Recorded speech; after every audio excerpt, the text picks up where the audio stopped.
Howdy tubers, welcome back to another episode of Johnson's Garage. This is kind of a vlog video about my pick-em-up truck.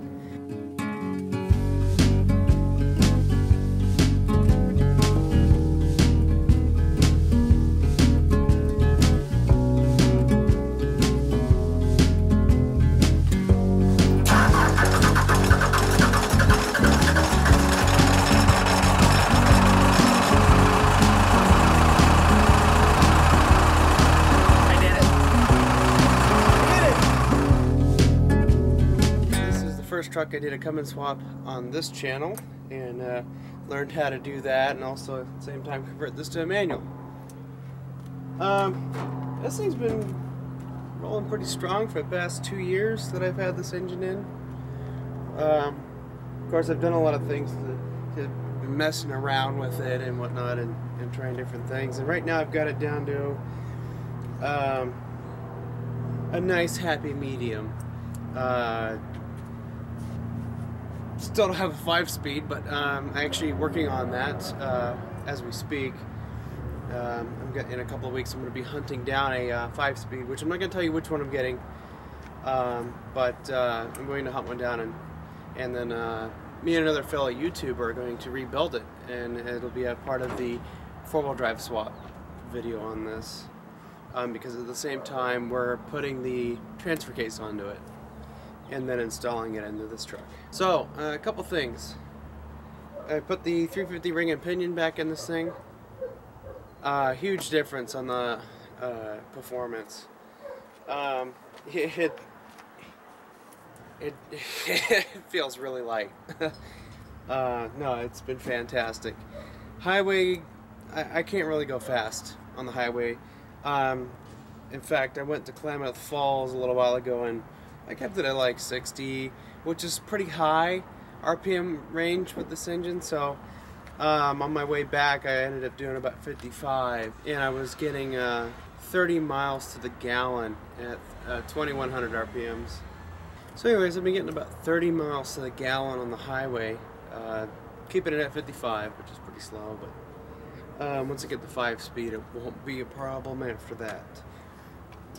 Because I would like to be able to cruise at 65, 70 miles an hour, so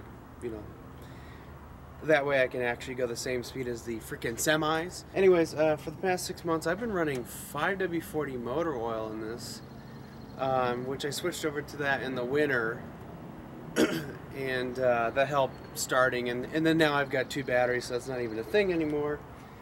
And yeah, it's been running pretty good with that oil. I'm thinking about switching back to the 1540 because it is warmer out, and probably wouldn't be a bad idea to put that oil back in. When I did my oil change before doing all the gear swaps and whatnot, just like maybe a month ago, I noticed a little bit of metal material in my oil.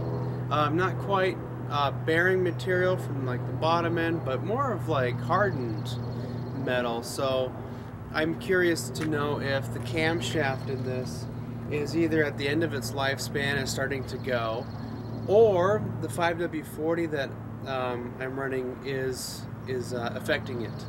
So I'm debating on changing my oil early again to make sure I get all that material, and then maybe if I use the thicker oil that might stop it from happening. But if I keep seeing that material, it could possibly be the camshaft that's going out.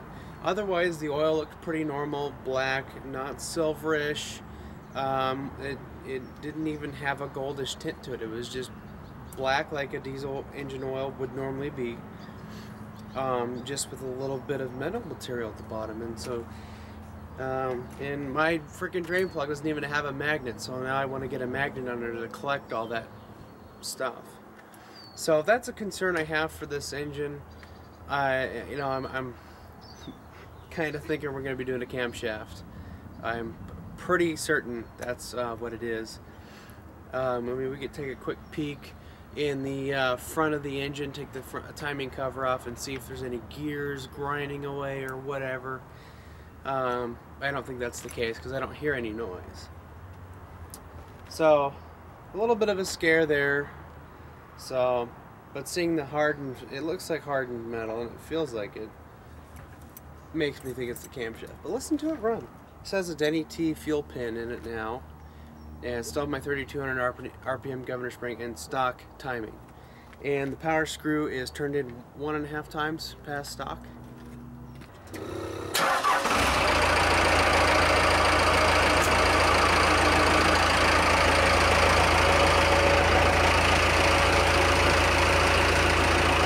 Sounds just like the day I got it. It's got great oil pressure. The not so accurate oil pressure gauge has been reading the same as it has since I first put the engine in. It's always way over to the right, either in the middle or all the way to the right. So eventually I'll have an actual gauge in there so I can know how much PSI I'm actually making.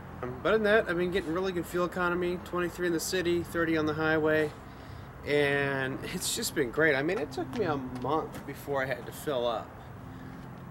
And I think 20 gallons in a month. I did about 400 miles-ish.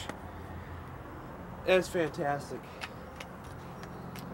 So yeah, and the other thing is, when I went to Klamath Falls, this engine was just not happy with me.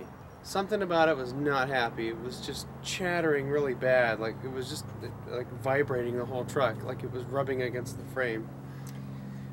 So the other day I came out and I adjusted the valves. I found a couple of exhaust valves that were tighter than they should have been.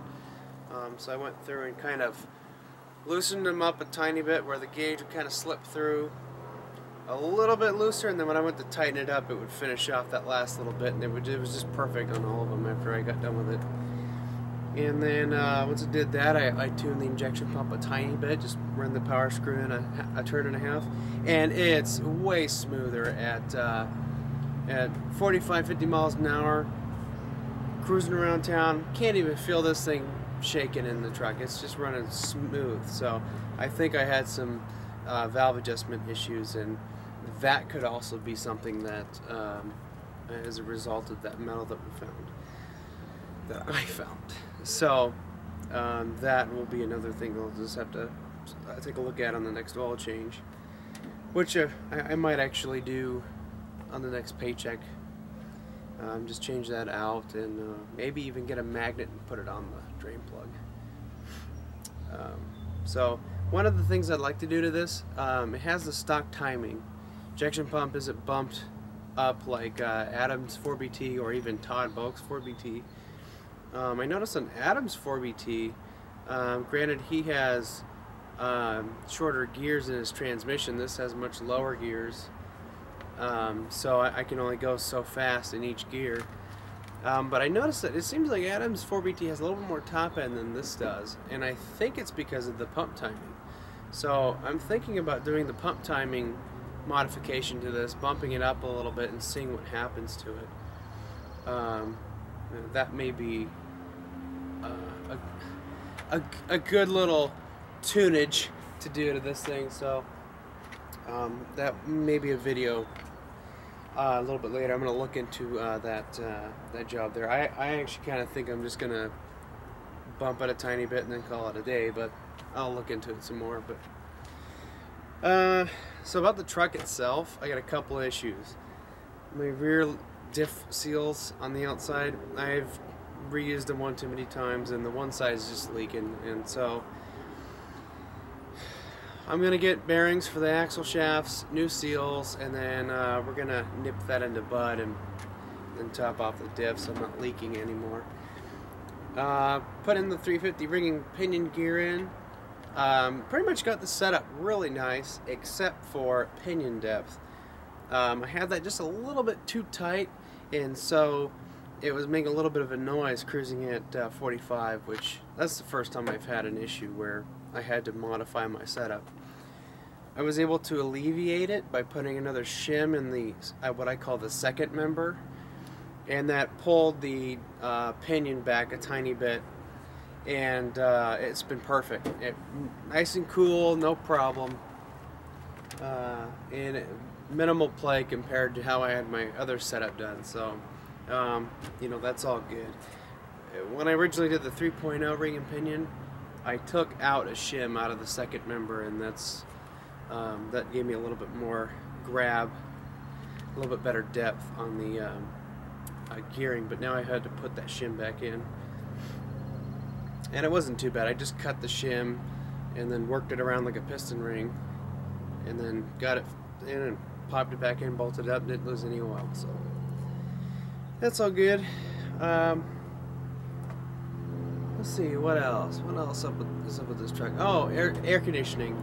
So that's another thing I'm going to work on. It's kind of on the back burner right now. I want to get the 5-speed and then eventually the 4-wheel drive stuff done.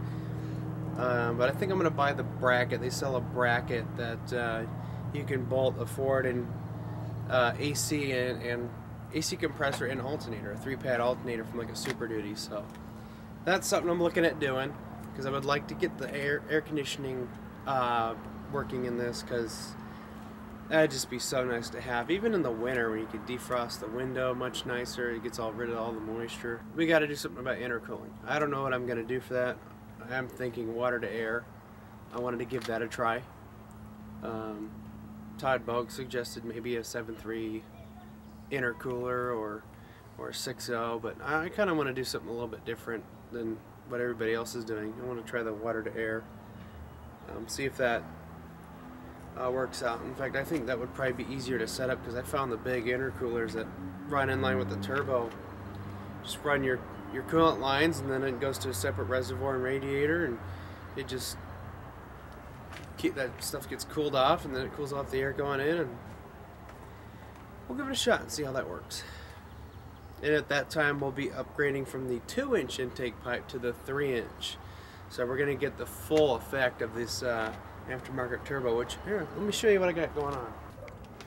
It's an eBay turbo that I've been running, and it was like the last one that they had.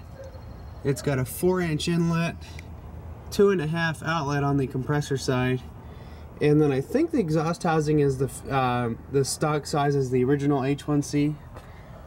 I have a picture of the front of this turbo that I can show you the part number, but I got it off of eBay for $268, and it was made for a 210 horse 6BT.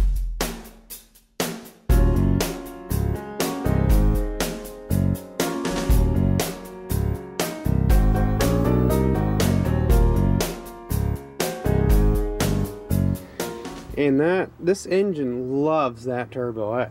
It spools up pretty quick, and it's also a whole lot louder, which I eventually want to get rid of this filter, get a new pipe, and then right in here somewhere put the big honking air filter and make a shroud and make it so it gets cold air, and that way we can get the EGTs down.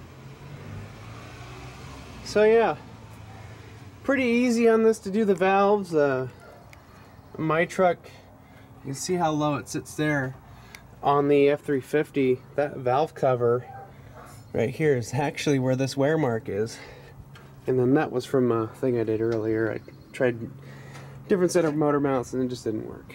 That's the factory timing mark on this thing. So what I want to do is, I've noticed on Adam's pump, or even on Todd's, you can see the mark here. It's bumped up like a 1/4 inch above that. And so I'm gonna try that. Bump it up and see what it does. I don't think it'll take much to do. This joint here, I don't have the spacer or the holder bracket for this in there anymore. I took it out. But I think you just gotta loosen up the injector line so they can twist. Maybe bend this a little bit, and then you can just tweak that up. But I want to give that a shot and see if that helps with some top end. And then the M&H, what is it? The dynamic timing spacer goes in between this guy here, and it gives you more bottom end and top end, supposedly. But I want to give that a shot and see if the combination of the two would be good. And eventually I'll get rid of this, and then I'm going to get an dual electric fan setup. I'm going to do that after we do the 4-wheel drive. Got my cobbled together battery setup. I'm gonna eventually get 2 new batteries, and then I'm probably gonna get the 86 diesel battery tray set up over here like we got on the crew cab, and then make it so that I'll take a battery heat from here, move it over there, and it'll just make that a little bit better and distribute the weight better. And then this is not even supposed to be in here. I want to get a different bottle, all that setup. I kind of want to get it back to like a factory looking setup.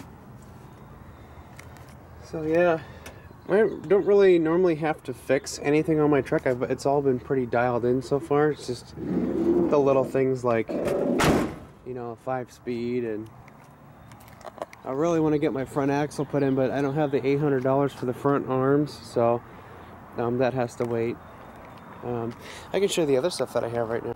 And of course the garage is a mess. That teardown video is not going as planned, so I probably won't even publish that. I'm just gonna forget that ever happened. Oh yeah, I swapped out my mirrors. I kept the ones from the extendable and swapped them out. So, past all these beer bottles is my Dana 44. So I gotta get a new brake rotor for the other side, which I think I might do here in a little bit.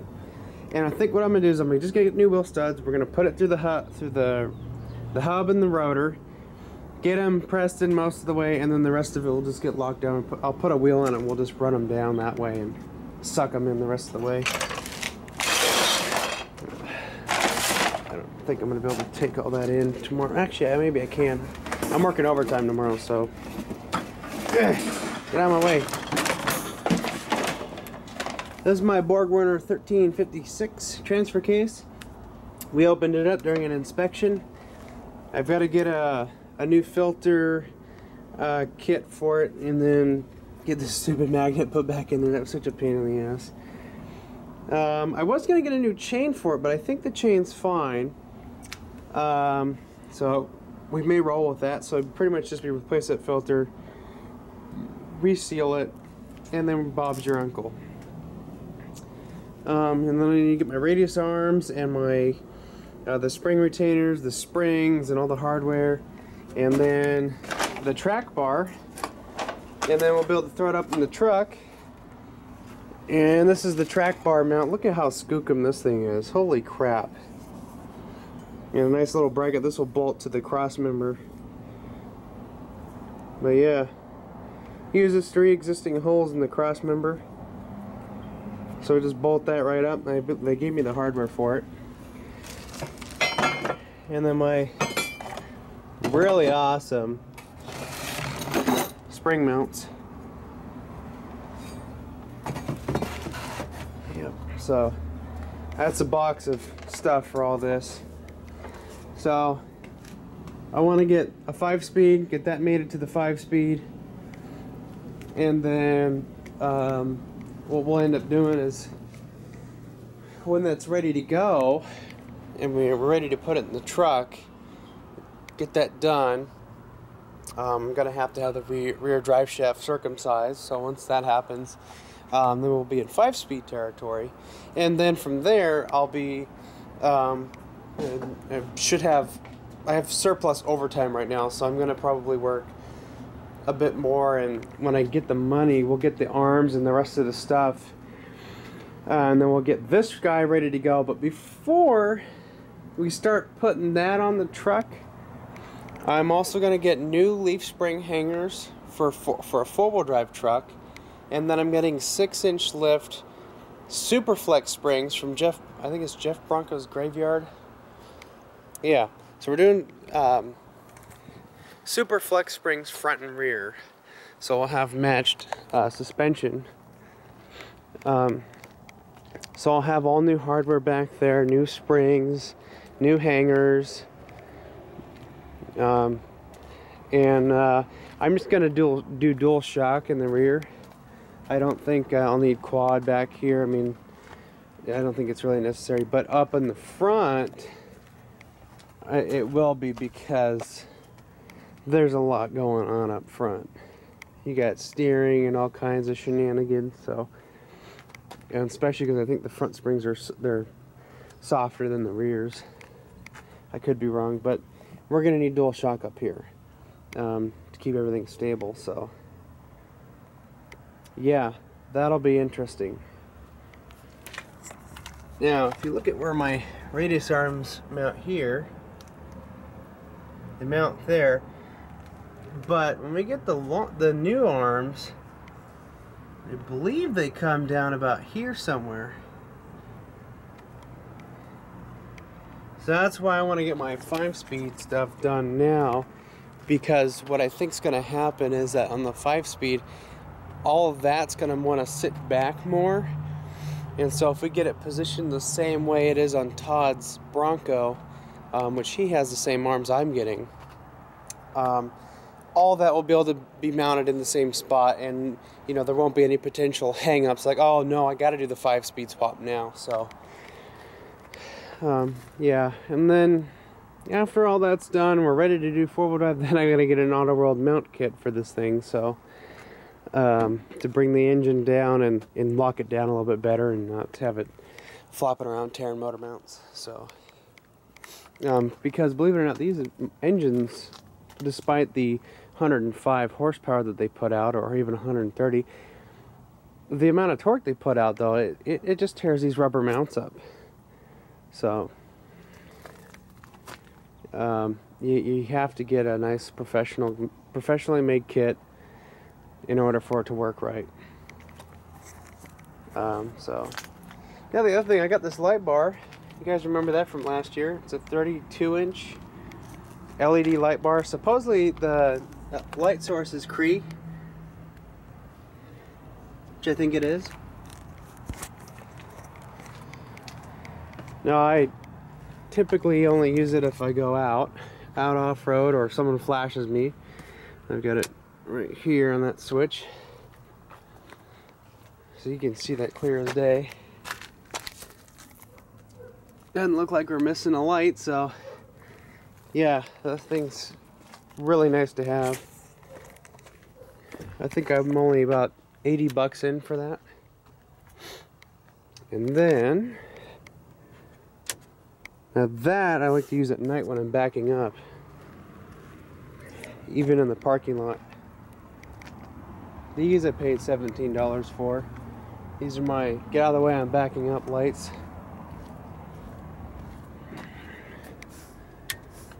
I love those. And then the other switch here, this is for my HIDs, and those two don't do anything yet. So yeah, that's pretty much the outlook of what's going on and what will be going on with my truck.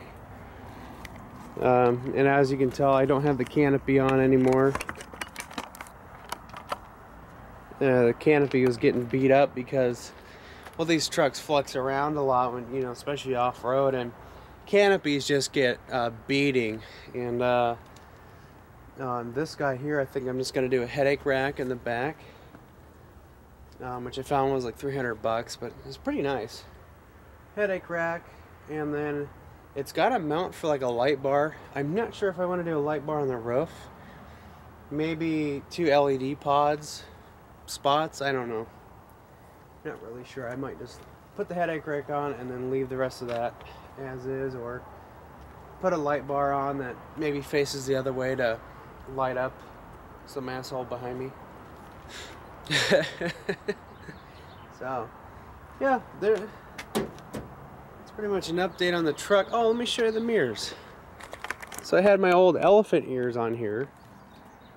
They were the original ones, and this side here was just flopping around and annoying as hell. And when we took the extendable out of commission, I took the mirrors. So I got that one on that side, and I swapped the other one out, and they're much nicer. They're more rounded. They don't whistle in the wind, and the field of view is much nicer. So, but yeah, those are I've been real happy with those, especially on my last little trip. So yeah. Now after I do the 4-wheel drive stuff, I've got to get 35-inch. I'm gonna get 35-inch tires. I was kind of bouncing back between 33 and 35, but 35s will give me a little bit better overdrive. on the highway. So, and the recliner pilot has a set of wheels for me, so I need to get those from you. So you said you were going to donate them. So, got those, and then the 35-inch tires. I think I might get some more aggressive ones than this. I'm still deciding if that's what I want to do. So yeah, I got a lot of work ahead of me, a lot of overtime. But hopefully, after all this is done and it's dialed in and perfect, I think we're going to start doing road trips. That's what I'd like to do, is be able to sit up high, and then with the new springs and suspension, all the new geometry, it's just gonna ride so much nicer than it does now. And then we'll have the 5-speed, we'll be able to cruise 70 miles an hour without the engine redlining, get good fuel economy, be more reliable. I think it's gonna make for great road trips. I'm looking forward to it. So anyways, I'm waiting for Adam to come over. We've got another video we're gonna make for that, but well, there she is for now.